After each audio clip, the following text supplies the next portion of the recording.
Unbeknownst to youngins, the mid-2000s hosted a bizarre heyday for internet browser-based games. Many of us have heard of RuneScape, Club Penguin, or Neopets, but free flash game websites like Newgrounds, Congregate, and Armor Games were hosting an army of casual gamers. I played a lot of Territory War, Endless War 3, and tower defense games, especially in school, when I was supposed to be learning something. This golden age wouldn't last, though. These often simplistic games began having to compete with highly successful free-to-play titles like League of Legends or Team Fortress 2, the rise of mobile games, and, as always, the AAA games of the era. For me, though, only one browser game brought me back to these websites even after I was no longer elite MLG Pro Flash gamer. This was Monster's Den: Book of Dread. I've returned to this simple but addictive dungeon crawler several times over the years, and it was the main reason I was bummed at Adobe Flash Player's discontinuation in 2020. Of course, all these websites have Flash alternatives, but I was worried. While a while back I did another one of my infrequent but surprisingly consistent returns to Book of Dread, and discovered it has 2 sequels. So today, while I'll be looking at the whole series, I'll focus on the most recent entry, released in 2017. In honor of the legacy of Flash browser games, my name is Harvey Bodega, and welcome to the review of Monster's Den: Godfall. Let me quickly summarize the series. In 2007, two brothers from New Zealand, Dan and Matt Stradwick, released their debut title, the original Monster's Den. While the unsophisticated top-down dungeon crawler did not achieve intended contest prizes, it was popular enough to justify continuing the series. That would arrive in 2008 as Monster's Den: Book of Dread, a complete mechanical improvement and expansion of the original. It was hugely popular, now with over 10.5 million plays on Congregate, making it one of the site's most played. This popularity would bring transition, as Dan and Matt would go in separate creative directions, but Dan would develop for BioWare on 2009's Dragon Age Journeys: The Deep Roads. After this brief stint, and rebranded as Monstrum Games, Dan would release the next Monster's Den in 2012. Monster's Den Chronicles maintained most of the same dungeon crawling mechanics, but shifted to an isometric perspective, character sprites instead of cards, and an expanded scope. While Chronicles was not as successful as Book of Dread, the series would continue with the launching of 2 Kickstarter campaigns in 2015, one for a Book of Dread remaster, and the other for the next game in the series, both to be released on Steam. They were successful. 2016 saw Book of Dread's remaster with more content, mechanics, and an additional campaign, and 2017 saw the release of Monster's Den: Godfall. Completely developed by Dan Stradwick with only help from 2 freelance artists, Godfall was a vast expansion of Chronicles' mechanics with updated graphics, an overworld, faction reputation systems, visual novel-style dialogue, an expanded story, and much more. Since then, Monstrum released a remaster of Chronicles in 2019 and DLC for Godfall in 2021. Okay, you're up to date, on to Godfall's presentation, which I do find to be a weakness. Despite being updated, Godfall triggers an amateurish feeling. Attack animations are scooting forward or misaligned projectiles. There are awkward dialogue exchanges. The overworld is mostly an empty green void, and several other examples. I've got to be careful as nostalgia can be clouding my judgment here, but I really found myself preferring Book of Dread's art style. Being what I call card or tile-based with almost no animation, Book of Dread has a concise mechanical overview with stylishly illustrated portraits. Take the Necrophage. He looks mysterious, occult, dangerous. Compare that to his counterpart in Godfall. He looks silly. Not all of them look silly. I'm sure many of you would miss the big orc mommy, and yes, Book of Dread's portraits are old and low resolution, but I find they spark the imagination more. I mean, look at this guy. What's his deal? Is he sad? Wise? Old? He looks haunted, mournful even. Is he undead? Compare that to Nightman. I hope you see my point, although you could always import pictures in either game for some zaniness. Dialogue sections feel similarly, as it's 2 generic sprites exchanging text. Although Book of Dread basically didn't have dialogue, In Between Floors had this moody, scribed aesthetic. The writing was goofy, but it had style, it evoked a tone. As for audio, there are very few music tracks, rudimentary environmental sounds, and no voice acting.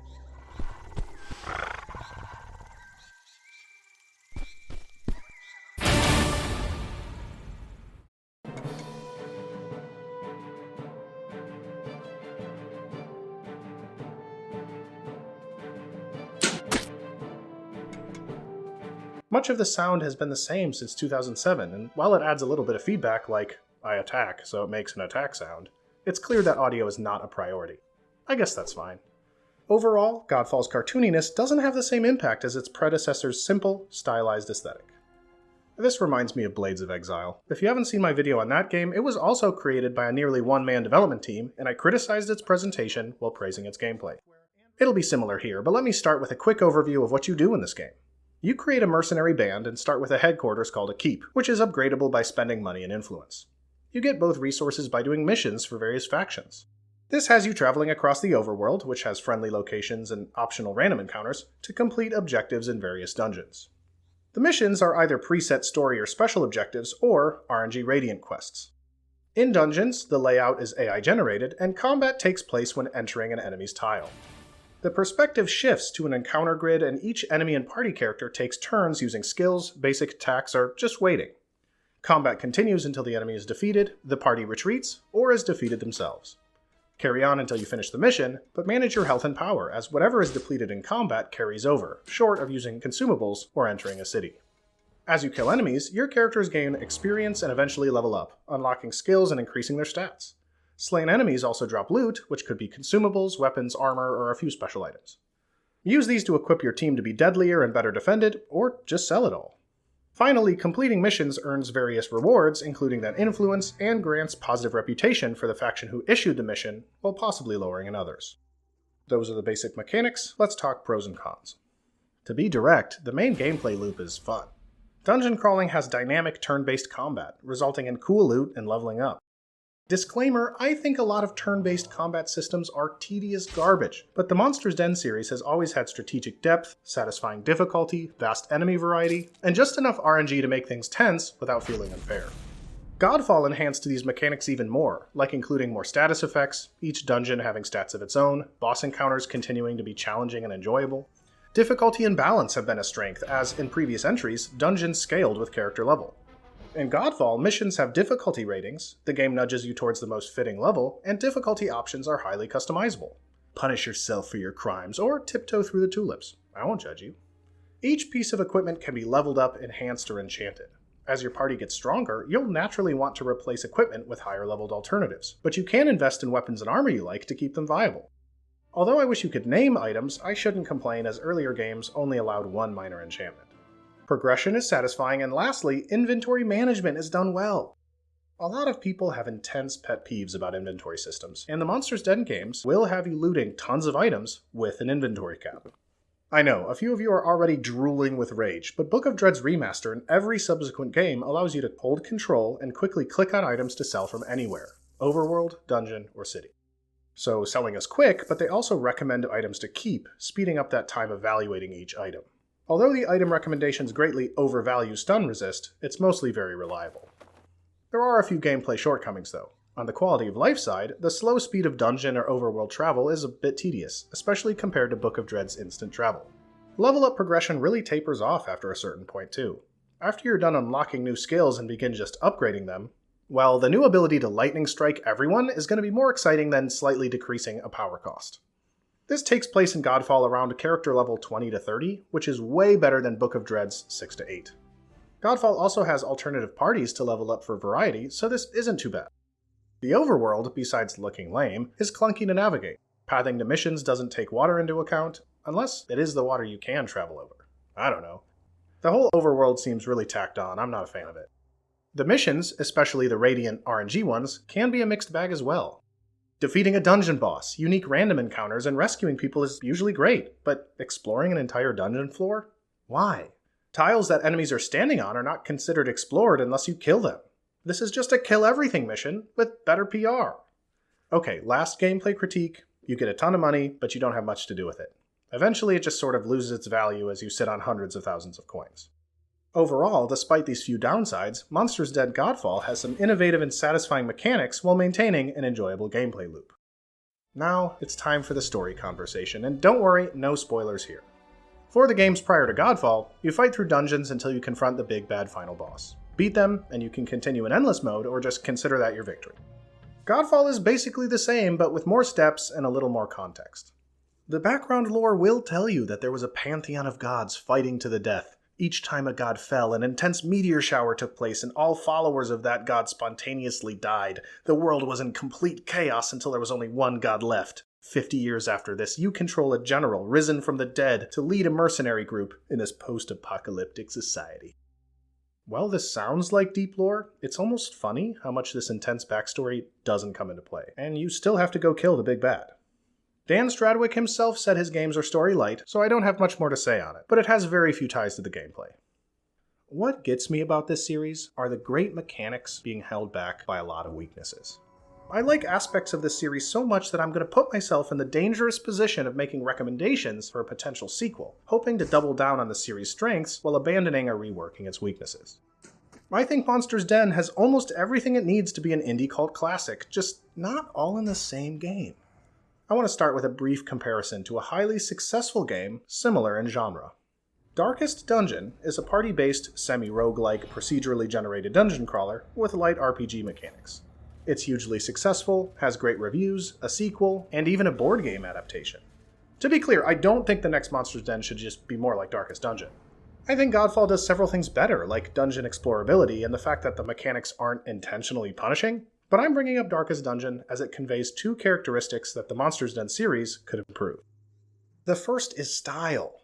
I don't think Monster's Den should implement gothic graphic novel-styled art. I'm referring to the unique sense of identity that Darkest Dungeon has in spades. The gruesome, noir art style, the melancholic, bleak tone, and the hostile, punishing gameplay all blend to create Darkest Dungeon's iconic tone. Godfall lacks any distinct style or personality, but Book of Dread was different. Despite being simple and short, Book of Dread always evoked a sense of mystery, danger, and solemn endurance. How would we do that for a new game? I think drop the cartoonish art style, return to Book of Dread's focused gameplay with Godfall's spruced up dungeon detail and mechanics, display dialogue stylistically, and replace the sprite system with remastered or new character portraits, maybe with new simplistic animations to give them more life. I believe this would begin to streamline and focus the presentation to evoke a significant tone and identity. The second Darkest Dungeon aspect to consider is how they frame the dungeon crawling. As mentioned, Godfall has an unremarkable overworld, while Darkest Dungeon has the Estate. The Estate is a hub that gets more aspects unlocked throughout the game, and it's where you choose which dungeon to crawl.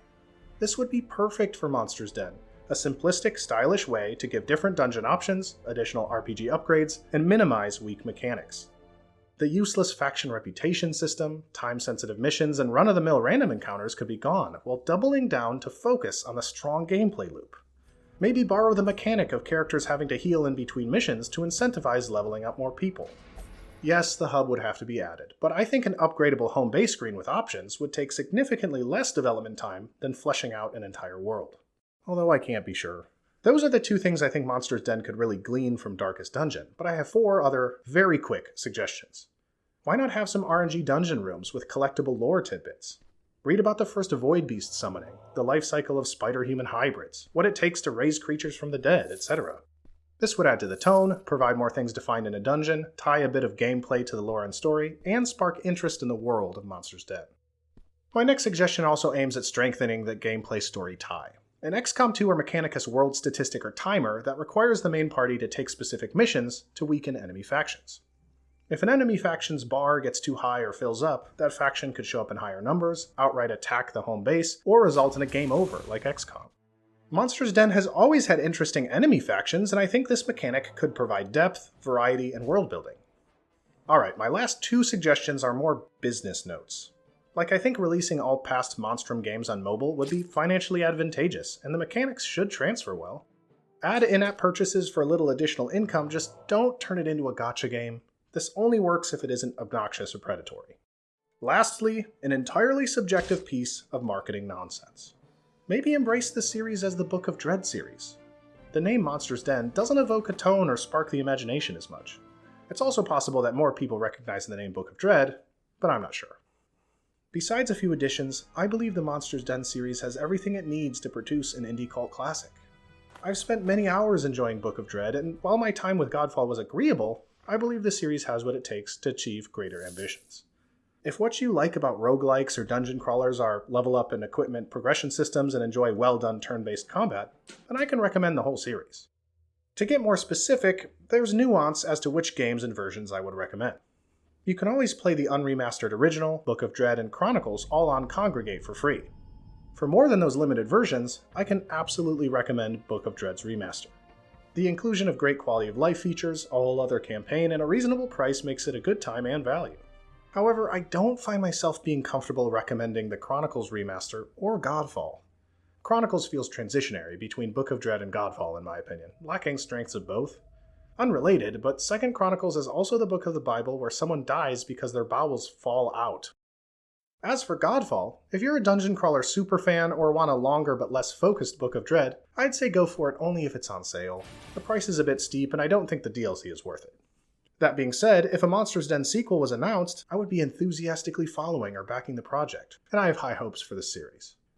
Thanks so much for watching, my name is Harvey Bodega, and I'll see you in the next video. Thanks a lot. Alright, so my guy is dead. I'll just revive him on my next turn. Oh.